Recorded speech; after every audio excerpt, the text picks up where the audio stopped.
Question number 1 નીચે દર્શાવેલ symbol કયા ગેટનો છે?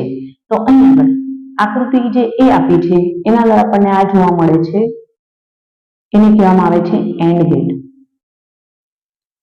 આ સિમ્બોલ જે છે એ એન્ડ ગેટનો છે અને આ જે છે એ કયો ગેટ છે? નોટ ગેટ છે. તો એન્ડ પ્લસ નોટ ગેટ કરતા આપણને કયો ગેટ મળે છે? એન્ડ ગેટ મળે છે.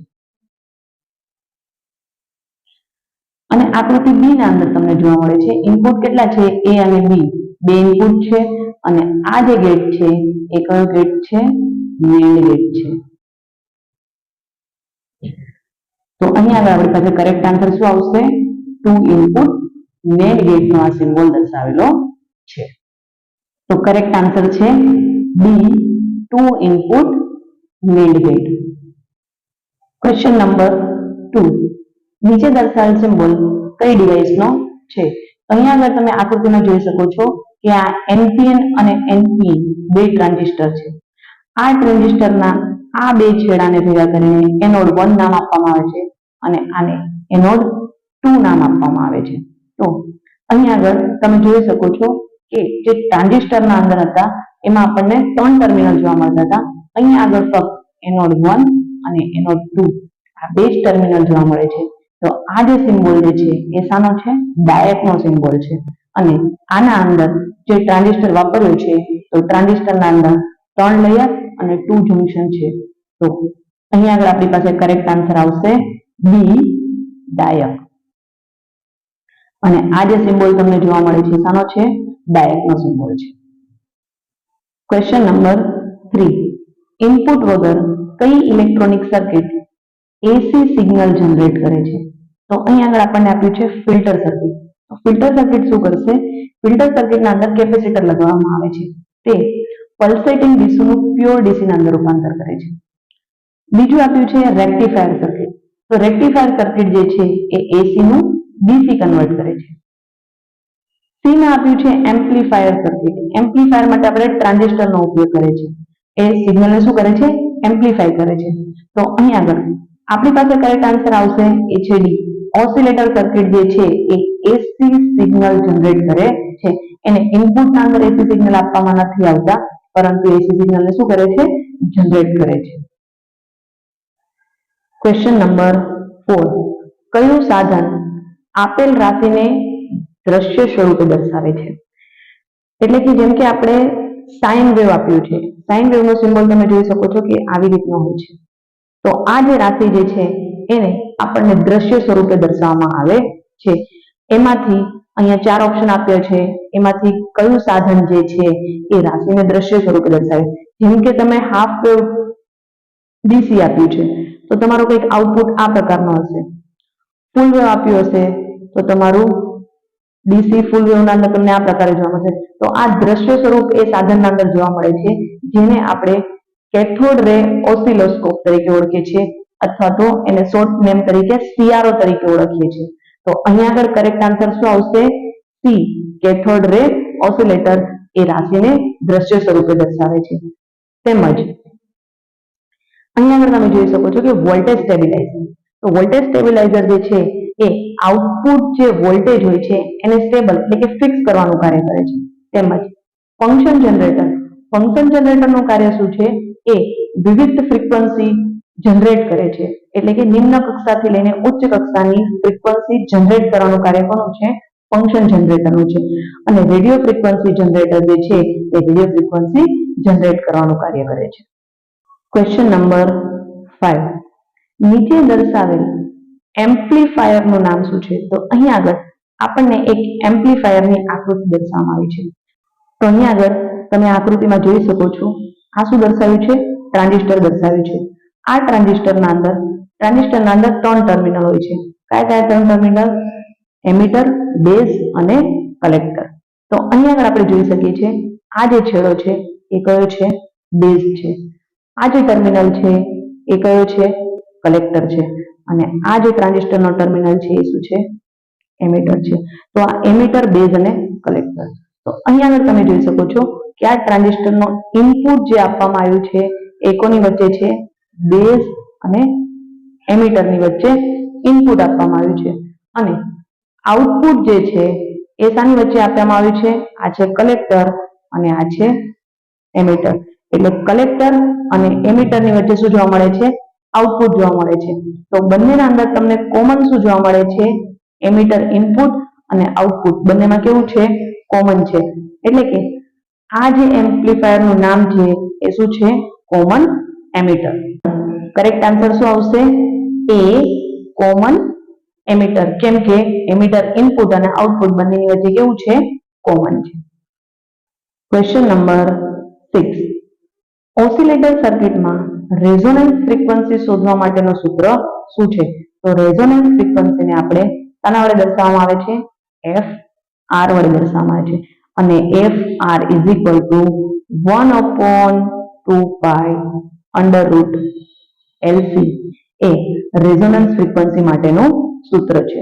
તો અહીં આગળ કરેક્ટ આન્સર આપણી પાસે શું આવશે? C. F R is equal to 1/2 under root LC. Question number 7. Base emitter જંકશનમાં સિલિકોન ટ્રાન્ઝિસ્ટરને કન્ડક્ટ થવા માટે મિનિમમ કેટલા વોલ્ટેજની જરૂર હોય છે? તો અહીં આગળ ટ્રાન્ઝિસ્ટર માટે જે બેરર પોટેન્શિયલનું વેલ્યુ જે છે એ કેટલું છે? આપણને શાના માટે પૂછ્યું છે? સિલિકોન ટ્રાન્ઝિસ્ટર માટે પૂછ્યું છે. તો સિલિકોન માટે કેટલું છે? 0.7 વોલ્ટ. જર્મેનિયમ માટે કેટલું છે બેરર પોટેન્શિયલનું મૂલ્ય? 0.3 વોલ્ટ અને ગેલિયમ આર્સેનાઇડ માટે કેટલું છે? 1.2 વોલ્ટ. તો અહીં આગળ આપણને શાના માટે પૂછ્યું છે? સિલિકોન માટે પૂછ્યું છે. તો સિલિકોન માટે અહીં આગળ કરેક્ટ આન્સર આવશે 0.6 to 0.7 વોલ્ટ જે છે એ સિલિકોન ટ્રાન્ઝિસ્ટર માટે બેરર પોટેન્શિયલ એટલે મિનિમમ વોલ્ટેજ નું મૂલ્ય છે. તેમજ એની જગ્યાએ જો આપણને જર્મેનિયમ પૂછ્યું હોત તો આન્સર શું આવત? 0.2 to 0.3 volt. Question number 9. Silicon મટીરીયલનો બેરિયર વોલ્ટેજ વધારે હોવાનું કારણ શું? બેરિયર વોલ્ટેજ એટલે કે બેરિયર પોટેન્શિયલ વધારે હોવાનું કારણ શું છે? તો બેરિયર વોલ્ટેજ જે છે એ મટીરીયલના કોવેલેન્ટ બેન્ડ ઉપર આધાર રાખે છે. તો સિલિકોનનો જે છે પરમાણુ ક્રમાંક કેટલો છે? સિલિકોનનો પરમાણુ ક્રમાંક જે કેટલો છે? 14 છે અને જર્મેનિયમ એટલે કે જીઈ એનો પરમાણુ ક્રમાંક કેટલો છે?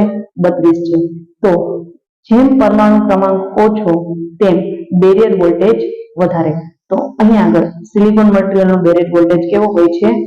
વધારે હોય છે. શાના કારણે? કેમ કે તેનો પરમાણુ ક્રમાંક કેવો છે? ઓછો છે એટલે કે નાનો છે. તો અહીં આગળ કરેક્ટ આન્સર શું આવશે? એ. અણુ ક્રમાંક નાનો એ ખોટું લખાઈ ગયું છે. પરમાણુ નંબર નાનો આવી રીતના કરેક્ટ આન્સર આવશે. અણુની જગ્યાએ પરમાણુ નંબર નાનો એ તમારો કરેક્ટ આન્સર રહેશે. Question number 8. એક રજિસ્ટર કે જેનો ક્રમ અનુક્રમે રેડ, વાયોલેટ, ઓરેન્જ અને ગોલ્ડન એવા 4 બેન્ડ આપેલા છે તો તેની મિનિમમ અને મેક્સિમમ વેલ્યુ કેટલી હશે? તો એને આપણે એક કોષ્ટક દ્વારા સમજીએ. તો અહીંયા આગળ આપણને આ કલર કોડિંગ માટેનું એક કોષ્ટક આપેલું છે અને જે ઓલરેડી મેં આગળના વિડીયોની અંદર ડિસ્કસ કર્યું છે કે આ કેવી રીતના બનાવવાનું હોય છે. તો આપણને જે કલર આપ્યો છે એ કલર છે રેડ. તો રેડ માટે આપણે અહીંયા જોવાનું પ્રથમ કોલમના અંદર આપણને શું જોવા મળે છે? રેડ માટે જે નંબર છે પહેલી કોલમના અંદર શું જોવા મળે છે? 2. તો અહીંયા આગળ રેડ માટે શું લખવાનું? 2 લખવાનું. એના પછી આપણને કલર આપ્યો છે વાયોલેટ. તો વાયોલેટ કલરને આ બીજી નંબરમાં જોવાનું. તો બીજા નંબરમાં એનામાં શું દીધું છે? 7 દીધું છે. તો અહીંયા આગળ શું લખવામાં આવશે? 7. એના પછી કલર આપ્યો છે આપણને ઓરેન્જ. તો ઓરેન્જમાં જઈને આ ત્રીજી લાઈનમાં જોવાનું. તો અહીંયા શું આપ્યું છે? 10⁻3. તો અહીંયા આગળ આપણે ઓરેન્જમાં શું લખી નાખવાનું છે? 10⁻3. એના પછી આપણને આપ્યું છે ગોલ્ડ. જો અહીંયા તમે જોઈ શકો છો કે ગોલ્ડ આપ્યું છે. તો અહીંયા ગોલ્ડની અંદર ગોલ્ડ જે છે આ જે છેલ્લી લાઈન આપણને શું દર્શાવે છે? ટોલરન્સ દર્શાવે છે. તો ગોલ્ડ માટેનો જે ટોલરન્સ છે એ પ્લસ ઓર માઇનસ કેટલા છે? 5% છે. તો અહીં આગળ આપણે પ્લસ ઓર માઇનસ 5% લખી નાખ્યું. તો હવે આને કેવી રીતના લખવામાં આવશે? 27 એટલે કે 27. આના બેની વચ્ચે શું આવી જશે? ગુણાકાર. 27 into 10⁻3 પ્લસ ઓર માઇનસ ગોલ્ડના 5%. તો આ 10⁻3 ઘાત એટલે કે શું થાય? 1000. તો 27 ગુણ્યા 1000 એટલે કે 27000 થયા. હવે આપણે 27000 ના 5% શોધવા પડશે. તો 27000 ના 5% થાય છે 1550. 1350 જે આપણે આયા છે કાં તો એ વેલ્યુ પ્લસમાં હોઈ શકે કાં તો એ વેલ્યુ માઇનસમાં હોઈ શકે એટલે 27,000 માંથી આપણે 1350 એક વખત પ્લસ કરવાના અને બીજી વખત શું કરવાનું એને માઇનસ કરવાના. તો અહીંયા આગળ તમે જોઈ શકો છો કે આપણી પાસે જે 27,000 હતા એમાંથી આપણે શું કર્યું માઇનસ કર્યું 1350 તો આપણને જે જવાબ મળે છે 25,650. આ એક આન્સર આવ્યો. બીજો છે 27,000 ને આપણે શું કરશું પ્લસ કરશું કેટલામાં આજે 5% આપણે શોધ્યા હતા એની અંદર 1350 માં તો આપણે આને પ્લસ કરતા આપણને આન્સર શું મળે છે 28,350. તો આ બે પ્રકારની વેલ્યુ આપણને આન્સરમાં મળે છે. તો અહીં આપણે જે સોલ્યુશન કર્યું એમાં આપણને જે આન્સર મળ્યા હતા 25,650 અને બીજો આન્સર હતો 28,350. તો મિનિમમ વેલ્યુ જે આપણને મળે છે કેટલી મળે છે 25,650 અને મેક્સિમમ વેલ્યુ કેટલી મળે છે 28,350. તો અહીંયા આપણી પાસે કરેક્ટ આન્સર શું આવશે સી. Question number 1.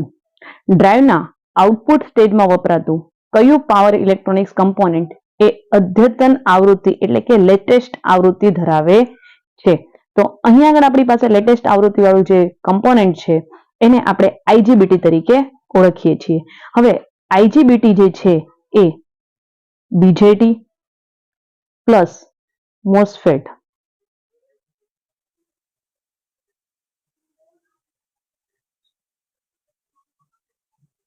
આ બંનેનું કોમ્બિનેશન કરીને આઈજીબીટી બનાવવામાં આવે છે.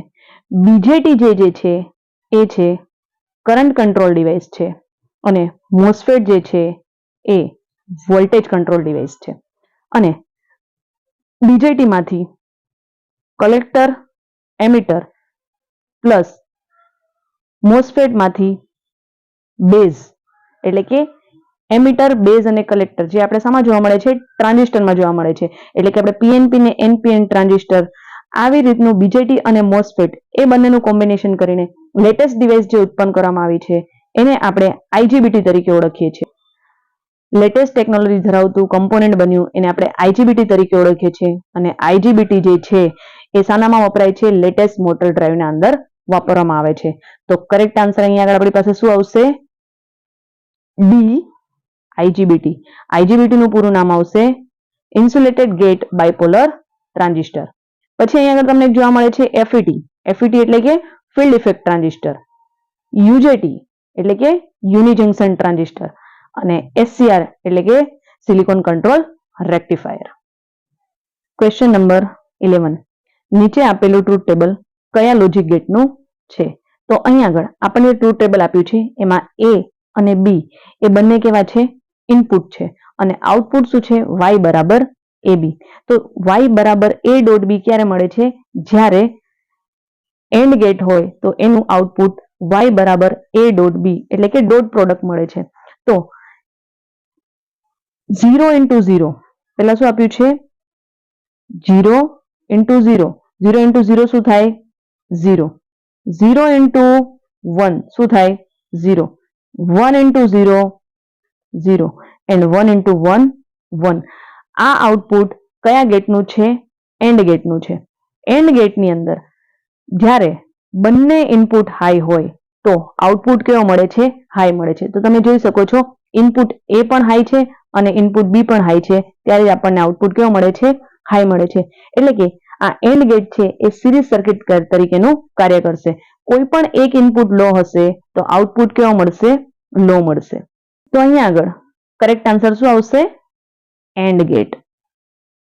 Question number 12. પદાર્થ સુવાહક છે અવાહક છે કે અર્ધવાહક છે તે નક્કી કરવાનો માપદંડ કયો છે? તો વાહક એટલે કંડક્ટર, અર્ધવાહક એટલે કે સેમિકન્ડક્ટર અને અવાહક એટલે કે ઇન્સ્યુલેટર. તો જ્યારે વાહક હોય તો એના અંદર છેલ્લી કક્ષાના અંદર કેટલા ઇલેક્ટ્રોન હશે 2 અથવા તો 3.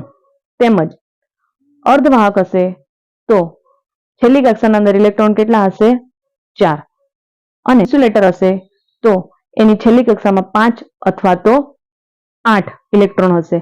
એટલે કે જેટલા વધારે ફ્રી ઇલેક્ટ્રોન હોય એટલું પદાર્થ શું હશે વાહક હશે. એટલે કે કંડક્ટર જે છે એના અંદર ફ્રી ઇલેક્ટ્રોન કેટલા હશે? વધારે હશે કમ્પેર ટુ અવાહક. અવાહકના અંદર ફ્રી ઇલેક્ટ્રોન ઓછા હશે. તો જે પદાર્થ છે કંડક્ટર છે, સેમિકન્ડક્ટર છે કે ઇન્સ્યુલેટર જે છે એ શાના આધારે નક્કી થાય છે? તેમાં રહેલા મુક્ત ઇલેક્ટ્રોનની સંખ્યાના ઉપર રહે છે. અને છેલ્લામાં છેલ્લી કક્ષાના અંદર કેટલા ઇલેક્ટ્રોન હોય છે? 8 ઇલેક્ટ્રોન હોય છે. અને આને આપણે શાના તરીકે ઓળખીએ છીએ? વેલેન્સ ઇલેક્ટ્રોન તરીકે ઓળખીએ છીએ. અને આ બેન્ડને આપણે વેલેન્સ બેન્ડ તરીકે પણ ઓળખીએ છીએ. અને કક્ષા માટેનું સૂત્ર રહેશે 2n². હવે 2n² જો પહેલી કક્ષા હોય તો 2n = પહેલી કક્ષા છે એટલે 1/2 એટલે કેટલા થઈ જશે? 2 ઇલેક્ટ્રોન. બીજું હશે 2 × 2² એટલે કેટલા થઈ જશે? 2 નો વર્ગ 4, 4 દુ 8. બીજી કક્ષામાં કેટલા ઇલેક્ટ્રોન હશે? 8. એવી રીતના ત્રીજી કક્ષા, ચોથી કક્ષા, આ રીતે આપણે કઈ કક્ષામાં કેટલા ઇલેક્ટ્રોન હશે તે શોધી શકીએ છીએ. તો અહીંયા આગળ કરેક્ટ આન્સર શું આવી જશે? અણુમાં રહેલા મુક્ત ઇલેક્ટ્રોનની સંખ્યાના ઉપર. તો કંડક્ટરના અંદર ફ્રી ઇલેક્ટ્રોન કેવા હોય છે? વધારે હોય છે. Question number 13. પી ટાઈપ સેમિકન્ડક્ટર બનાવવા માટે કયો પદાર્થ વપરાય છે? તો સૌથી પહેલા પી ટાઈપ સેમિકન્ડક્ટર મટીરીયલ કેવી રીતના બને છે અને એન ટાઈપ સેમિકન્ડક્ટર મટીરીયલ કેવી રીતના બને છે એના વિશે આપણે જોઈશું. હવે આપણે જોઈશું કે પી ટાઈપ મટીરીયલ અને એન ટાઈપ મટીરીયલ વચ્ચેનો તફાવત. પી ટાઈપ મટીરીયલ કેવી રીતના બનશે? જ્યારે આપણે ગ્રુપ 4 માં ગ્રુપ 3 ની અશુદ્ધિ ઉમેરવામાં આવશે ત્યારે પી ટાઈપ મટીરીયલ બને છે. એટલે કે ગ્રુપ 4 ના અંદર કયા મટીરીયલ આવે છે આપણે જોઈએ તો ગ્રુપ 4 ના અંદર જ્યારે ગ્રુપ 3 ની ઇમ્પ્યુરિટી ઉમેરવામાં આવે છે ત્યારે જે મટીરીયલ બને છે એને આપણે પી ટાઈપ મટીરીયલ તરીકે ઓળખીએ છીએ.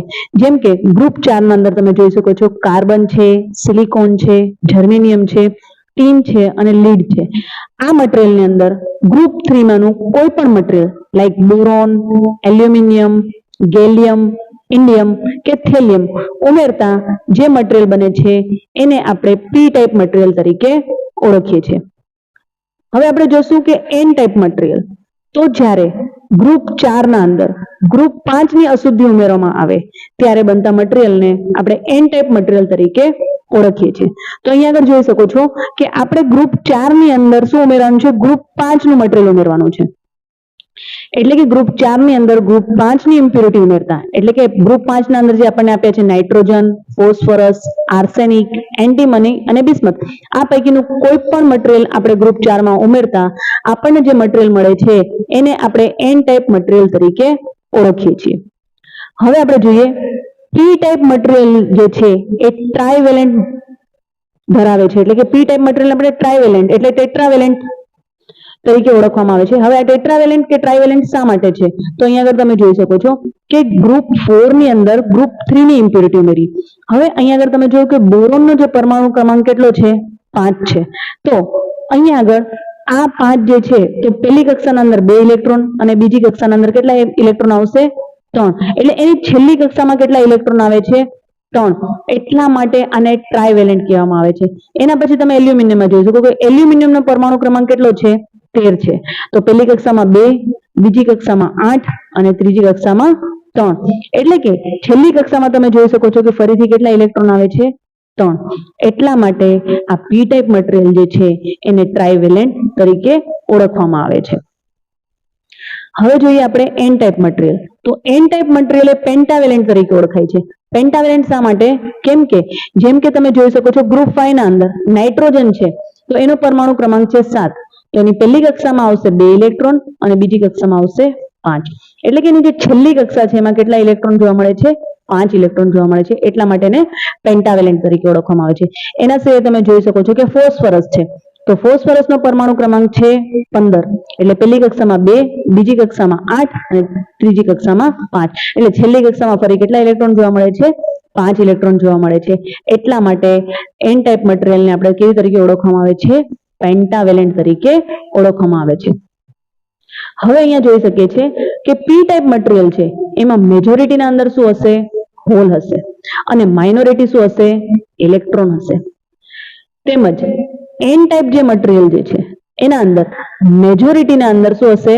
ઇલેક્ટ્રોન હશે અને માઇનોરિટી શું હશે? હોલ હોય છે. પી ટાઈપ જે મટીરિયલ જે છે એ એક્સેપ્ટર આયન એટલે કે નેગેટિવ આયન તરીકે ઓળખાય છે અને એન ટાઈપ મટીરિયલ જે છે એ ડોનર આયન એટલે કે પોઝિટિવ ચાર્જ આયન તરીકે ઓળખાય છે. એટલે એન ટાઈપ મટીરિયલ જે હોય એ પોઝિટિવ ચાર્જ આયન છે અને પી ટાઈપ મટીરિયલ છે એ નેગેટિવ ચાર્જ આયન ધરાવે છે. અહીંયા આગળ આપણને શું પૂછ્યું છે? પી ટાઈપ સેમિકન્ડક્ટર બનાવવા માટે કયો પદાર્થ વપરાય છે? તો પી ટાઈપ સેમિકન્ડક્ટર બનાવવા માટે આપણે અત્યારે ડિસ્કસ કર્યું એ પ્રમાણે કે ગ્રુપ 4 ના અંદર ગ્રુપ 3 ની ઇમ્પ્યુરિટી ઉમેરવામાં આવે. તો ગ્રુપ 3 ના અંદર કયા કયા મટીરિયલ હતા? બોરોન, એલ્યુમિનિયમ, ગેલિયમ, ઇન્ડિયમ અને થેલિયમ. તો એના પૈકી અહીંયા આગળ આપણી પાસે કરેક્ટ આન્સર શું આવશે? બોરોન જે છે એ તમારો કરેક્ટ આન્સર આવશે. કે બોરોન જે છે એ શું છે? પી ટાઈપ સેમિકન્ડક્ટર બનાવવા માટે વપરાય છે. તેમજ અહીંયા આગળ તમે જોઈશો આર્સેનિક, એન્ટીમની અને બિસ્મથ એ ગ્રુપ 5 ના મટીરિયલ છે. એ શાના માટે વપરાય છે? એન ટાઈપ સેમિકન્ડક્ટર બનાવવા માટે વપરાય છે. Question number 14. એનપીએન ટ્રાન્ઝિસ્ટરને એમ્પ્લીફાયર તરીકે વાપરવા માટે કયા પ્રકારના બાયસિંગની જરૂર પડે છે? તો આપણે આને આકૃતિ દ્વારા સમજીએ. માં આપણને એવું કીધું કે એનપીએન જે ટ્રાન્ઝિસ્ટર છે અને એમ્પ્લીફાયર તરીકે વાપરવા માટે કયા પ્રકારના બાયસિંગની જરૂર પડે છે? તો એનપીએન ટ્રાન્ઝિસ્ટરને એમ્પ્લીફાય કરવા માટે આપણે એમિટર જે બેઝ જે છે એને ફોરવર્ડ બાયસ અને કલેક્ટર બેઝ જંકશન જે છે એને રિવર્સ બાયસ કરવાની જરૂર પડે છે. હવે આવું શા માટે કરવાની જરૂર પડે છે આપણે જોઈએ. તો જ્યારે એન ને આપણે બેટરીના નેગેટિવ ટર્મિનલ સાથે અને પી ને બેટરીના પોઝિટિવ ટર્મિનલ સાથે જોડવામાં આવે છે ત્યારે શું બને છે? ફોરવર્ડ બાયસ બને છે. તેમજ જ્યારે પી ને બેટરીના નેગેટિવ ટર્મિનલ સાથે અને એન ને બેટરીના પોઝિટિવ ટર્મિનલ સાથે જોડવામાં આવે છે ત્યારે રિવર્સ બાયસ બને છે. હવે આવું શા માટે કરવામાં આવે છે? કે જ્યારે આપણે એમિટર ટુ બેઝ બાયસિંગ થાય, ઈ એટલે એમિટર, બી એટલે કે બેઝ, એમિટર બેઝ બાયસિંગ થાય એ સમય દરમિયાન અહીંયાથી જે ઇલેક્ટ્રોન જે છે એ આ બેટરી પણ નેગેટિવ છે અને ઇલેક્ટ્રોન પણ નેગેટિવ વીજભાર દર્શાવે છે, જેના કારણે અહીંયા આગળ શું થશે? બંને વચ્ચે અપાકર્ષણ થશે. તો અહીંયા આગળ મેજોરિટી જે ઇલેક્ટ્રોન જે છે એ આ બાજુ વહી જશે. એના કારણે બેઝમાંથી કરંટ પસાર થાય છે, ખૂબ જ ઓછો કરંટ પસાર થાય છે, જેને આપણે આઈબી કરંટ તરીકે ઓળખીએ છીએ. અને બાકીના જે ઇલેક્ટ્રોન જે છે એ કલેક્ટર સાઈડ ફ્લો થશે. હવે અહીંયા આગળ તમે જોઈ શકો છો કે આના કારણે આ કલેક્ટરના અંદર તમે જોઈ શકો છો કે આ જે છેડો છે એ પોઝિટિવ છે અને આ અહીંયા આગળ જે ઇલેક્ટ્રોન વહેશે એ નેગેટિવ છે. એટલે પોઝિટિવ અને નેગેટિવ થતા આ બંને વચ્ચે શું થશે? આકર્ષણ થશે. એટલે મેજોરિટી જે છે કરંટ એ કલેક્ટરમાંથી વહેશે અને એ કરંટને આપણે આઈસી કરંટ તરીકે ઓળખીએ છીએ. આ રીઝનના કારણે એમિટર બેઝ જંકશન એ ફોરવર્ડ બાયસ એટલે કે જે એમિટર અને બેઝ જંકશન છે એને ફોરવર્ડ બાયસ કરવામાં આવે છે અને બેઝ કલેક્ટર જંકશન છે એને શું કરવામાં આવે છે? રિવર્સ બાયસ કરવામાં આવે છે. તો અહીંયા આગળ કરેક્ટ આન્સર શું આવશે? Emitter base junction forward bias અને base collector junction reverse bias થઈ જશે. Question number 15. નીચે આપેલ ટ્રાન્ઝિસ્ટર સર્કિટનું કાર્ય શું છે? તો અહીંયા આગળ તમને આકૃતિ નીચે જોવા મળે છે એ આપણને ટ્રાન્ઝિસ્ટર આપેલું છે. અહીંયા આગળ તમે જોઈ શકો છો કે આ જે છે એક એનપીએન પ્રકારનો ટ્રાન્ઝિસ્ટર છે. આ ટ્રાન્ઝિસ્ટરની અંદર આ જે છેડો જે છે એને આપણે કયા તરીકે ઓળખીએ છીએ? કલેક્ટર તરીકે. આ જે છેડો છે એ છે એમિટર અને આ જે છેડો છે એ શું છે? બેઝ તરીકે છે. તો આ જે છે બેઝ એમિટર જે છે એ શાના તરીકે કાર્ય કરશે? કંટ્રોલ સર્કિટ તરીકેનું કાર્ય કરશે અને કલેક્ટર જે એમિટર જે છે એ શાના તરીકેનું કાર્ય કરશે? પાવર સર્કિટ તરીકેનું કાર્ય કરશે. કંટ્રોલ સર્કિટના અંદર આ જે ભાગ તમને જોવા મળે છે આ કંટ્રોલ સર્કિટની વાત થાય છે. કંટ્રોલ સર્કિટમાં ઓછી માત્રામાં કરંટ પસાર કરી પાવર સર્કિટને આપણે ઓફ કે ઓન કરી શકીએ છીએ. તેમજ ટ્રાન્ઝિસ્ટરનું જે કાર્ય છે એ શાના માટેનું છે? સ્વિચિંગ તરીકેનું છે. ટ્રાન્ઝિસ્ટરનું કાર્ય શા માટે છે? સ્વિચિંગ કરવા માટે વપરાય છે. અહીંયા આગળ તમે જોઈ શકો છો કે અહીંયા આગળ રેઝિસ્ટર જોડ્યો છે. તો આ રેઝિસ્ટર શું કરશે? કરંટને કંટ્રોલ કરવાનું કાર્ય કરશે. તેમજ સ્વિચિંગ સર્કિટના અંદર બે સ્ટેપ હોય છે. એક એની ઓન કન્ડિશન એટલે કે એ શું હશે? ક્લોઝ હશે અને બીજું ઓપન હશે. તો આપણે સ્ટેપ બાય સ્ટેપ બંને કન્ડિશન સમજીએ કે હવે સમજી લો કે અહીંયા આગળ તમને સ્વિચ S1 દીધી છે એ સૌથી પહેલા ઓપન છે. તો ઓપન જ્યારે સ્વિચ રાખવામાં આવે છે તે સમય દરમિયાન બેઝને કરંટ મળતો નથી, એટલે કે જે તમારો બેઝ જે છે એને કરંટ મળતો નથી. ક્યારે? જ્યારે સ્વિચ તમારી શું છે? ઓપન છે ત્યારે. એના કારણે collector emitter circuit high resistance આપે છે. હવે જોઈએ આપણે બીજી કન્ડિશન. બીજી કન્ડિશનના અંદર શું હશે કે આપણે આ જે સ્વિચ છે એને શું કરી દઈશું? ક્લોઝ કરી દઈશું. ક્લોઝ કરતા અહીંયા બેઝમાંથી શું થશે? કરંટ પસાર થવાનું શરૂ થઈ જશે અને આ તમારું જે કલેક્ટર અને અહીંયા આગળ જે તમારું એમિટર છે, કલેક્ટર એમિટર સર્કિટ એ કેવો રેઝિસ્ટન્સ આપશે? ઓછો રેઝિસ્ટર આપશે.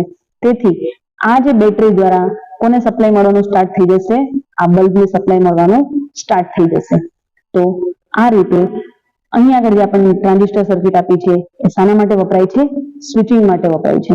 તો અહીંયા આગળ આપણી પાસે કરેક્ટ આન્સર શું આવશે? એ સ્વિચિંગ જે છે એ આના માટેનો કરેક્ટ આન્સર છે. Question number 16. પાવર કંટ્રોલ સર્કિટના અંદર ડાયકનો ઉપયોગ શું છે? તો આ જે ડાયક જે છે એ એસસીઆર અને ટ્રાયકને ટ્રિગર કરવા માટે વપરાય છે. તો અહીંયા આગળ આપણી પાસે કરેક્ટ આન્સર આવશે બી. ટ્રિગરિંગ કરવા માટે આપણે શું વાપરીએ છીએ? ડાયકને વાપરીએ છીએ. Question number 17. Electronic fan regulator સર્કિટમાં કયા પ્રકારની કંટ્રોલ ડિવાઇસ વપરાય છે? તો ઇલેક્ટ્રોનિક ફેન રેગ્યુલેટર જે છે એના અંદર આપણે શું વાપરીએ છીએ? ટ્રાયક વાપરીએ છીએ. તો કરેક્ટ આન્સર શું આવશે? બી. ટ્રાયક જે છે ઇલેક્ટ્રોનિક ફેન રેગ્યુલેટર સર્કિટ માટે કંટ્રોલિંગ ડિવાઇસ તરીકે વપરાય છે. Question number 18. નીચે દર્શાવેલ ટ્રુથ ટેબલ કયા લોજિક ગેટનું છે? તો અહીંયા આગળ આપણને ઇનપુટ એ અને ઇનપુટ બી આપ્યું છે અને અહીંયા આગળ આ વાય બરાબર આપણને શું આપ્યું છે? a પ્લસ બી આપ્યું છે. તો અહીંયા આગળ આપણે જોઈએ કે આપણને આ ટ્રુથ ટેબલમાં શું કહેવા માંગે છે કે જ્યારે બંને ઇનપુટ લો હોય છે, જ્યારે બંને ઇનપુટ જેમ કે a પણ 0 છે અને b પણ 0 છે, એ સમય દરમિયાન આપણને આઉટપુટ હાઈ મળે છે. અધરવાઇઝ આપણને આઉટપુટ કેવા મળે છે? લો મળે છે. તો બંને ઇનપુટ લો હોય અને આઉટપુટ હાઈ મળે ત્યારે જે ગેટ છે આ ટ્રુથ ટેબલ છે એ કયા ગેટનું છે? નોર ગેટનું છે. તો અહીંયા આગળ કરેક્ટ આન્સર શું આવશે? સી. નોર ગેટ. તો આ જે ટ્રુથ ટેબલ જે છે એ શાના માટેનું છે? નોર ગેટ માટેનું છે. Question number 19. મોટા ભાગની સેમિકન્ડક્ટર ડિવાઇસ જર્મેનિયમ કરતા સિલિકોનમાંથી શા માટે બનાવવામાં આવે છે? સિલિકોન જે છે એનું બેરિયર પોટેન્શિયલ કેવું હોય છે? વધારે હોય છે. અહીંયા તમે જોઈ શકો છો કે સિલિકોન માટે બેરિયર પોટેન્શિયલનું વેલ્યુ કેટલી છે? 0.7 વોલ્ટ છે. તેમજ જર્મેનિયમ માટે કેટલી છે? 0.3 વોલ્ટ છે. એટલા માટે મોટા ભાગની સેમિકન્ડક્ટર ડિવાઇસ જે છે એ શાનામાંથી બનાવવામાં આવે છે? સિલિકોનમાંથી બનાવવામાં આવે છે, કેમ કે એનું બેરિયર પોટેન્શિયલનું વેલ્યુ કેટલું હોય છે? વધારે હોય છે જર્મેનિયમની કમ્પેરમાં. તો અહીંયા આગળ આપણી પાસે કરેક્ટ આન્સર શું આવી જશે? એ. વધુ બેરિયર પોટેન્શિયલ. Question number 20. સીઆરઓની સ્ક્રીન પર પ્રદર્શિત થતું સિગ્નલ કે જે સ્ક્રીન પરના 5 ભાગ કવર કરે છે અને જેનો ટાઈમ બેઝ સેટિંગ કેટલું દર્શાવ્યું છે? 0.2 મિલીસેકન્ડ દર્શાવ્યું છે, એટલે 0.2 × 10⁻³ સેકન્ડ દર્શાવ્યું છે. તો તેની ફ્રીક્વન્સી શું હશે? તો એને આપણે સમજીએ એક્ઝામ્પલ દ્વારા. તો અહીંયા આગળ તમને જોવા મળે છે કે આ આપણી સીઆરઓની સ્ક્રીન છે. તો સીઆરઓની સ્ક્રીનના ઉપર જે સિગ્નલ જે છે એ કેટલા ભાગ રોકે છે? 5 ભાગ રોકે છે. તો અહીંયા આગળ તમે જોઈ શકો છો આ 1, 2, 3, 4 અને 5. આ 5 ભાગ જ્યારે પૂરા થાય ત્યારે આ સાઇન વેવની એક સાયકલ પૂરી થાય છે. એવી જ રીતના આ 1, 2, 3, 4 અને 5 ત્યારે આ બીજી સાયકલ પૂરી થાય છે. તો અહીંયા આગળ આપણે કેટલું કીધું છે કે સીઆરઓની સ્ક્રીનના ઉપર 5 ભાગ કવર કરે છે. તેમજ બેઝ ટાઈમ કેટલો આપ્યો છે? ટાઈમ બેઝ જે સેટિંગ ટાઈમ જે આપણને આપવામાં આવ્યો છે એ આપ્યો છે 0.2 મિલીસેકન્ડનો આપ્યો છે. તો આપણે શું શોધવાનું છે? ફ્રીક્વન્સી શોધવાની છે. તો ફ્રીક્વન્સી શોધવા માટેનું સૂત્ર શું છે? F = 1/T. ફ્રીક્વન્સી જે છે એ શામાં હોય છે? હર્ટ્ઝમાં હોય છે અને સમય જે હોય છે એ સેકન્ડમાં હોય છે. તો આના માટેની આપણે ફોર્મ્યુલા જોઈએ. એક સાયકલ પૂરો કરવા માટે લાગતો સમય કેટલો સમય લાગે છે? આ 5 ભાગ જેટલો. જો તમે જોઈ શકો છો કે આ એક સાયકલ જ્યારે પૂરી થાય છે ત્યારે 5 ડિવિઝન કવર થાય છે. તો એક સાયકલ પૂરો કરવા માટે લાગતો સમય કેટલો છે? 5 ભાગ જેટલો છે. તો t બરાબર ભાગ ગુણ્યા ટાઈમ બેઝ. તો ભાગ કેટલો કવર થયા? 5. તો ભાગ બરાબર 5 અને ટાઈમ બેઝ કેટલો આપ્યો છે? 0.2 મિલીસેકન્ડ નો આપ્યો છે. તો અહીં આગળ t બરાબર આપણને કેટલા મળશે? 5 ગુણ્યા આને 0.2 કાઢવું હોય તો છેદમાં શું રાખવા પડે? 10. 2 ના છેદમાં 10. તો અહીં આપણે છેદ ઉડાડતા આપણને શું મળે? 2 × 2 ને 2 × 5 10. અહીંયા 5 ને 5 તો આપણને કેટલો મળશે? 1. તો t આપણને કેટલું મળ્યું? 1 મિલીસેકન્ડ નો મળે છે. તો અહીંયા આગળ જે આપણને t મળ્યો છે 1 મિલીસેકન્ડ એ આપણે શાના માટે મૂકશું? ફ્રીક્વન્સીના સૂત્રના અંદર આ f બરાબર 1/t માં. તો અહીંયા આગળ તમે જોઈ શકો છો f = 1/t અને આ t ની કિંમત કેટલી મળી છે આપણને? 1 સેકન્ડ. તો 1/1 મિલીસેકન્ડ. 1 મિલી બરાબર 10⁻³ આ -3 ઉપર જાય તો કેટલા થઈ જાય? 1000 થઈ જાય. હવે 1000 ને આપણે આને આપણે 1000 હર્ટ્ઝ કહી શકીએ છીએ અથવા તો 1000 બરાબર 1 કિલો હર્ટ્ઝ પણ કહેવાય છે. જે પ્રમાણેનો આપણને આન્સર આપ્યો હોય એ પ્રમાણે આપણે આન્સર સિલેક્ટ કરવાનો રહેશે. જો 1000 હર્ટ્ઝ આપ્યો હોય તો પણ કરેક્ટ આન્સર છે અને 1 કિલો હર્ટ્ઝ આપ્યો હોય તો પણ કરેક્ટ આન્સર રહેશે. તો અહીંયા આગળ કરેક્ટ આન્સર શું આવશે? A 1 kilo hertz.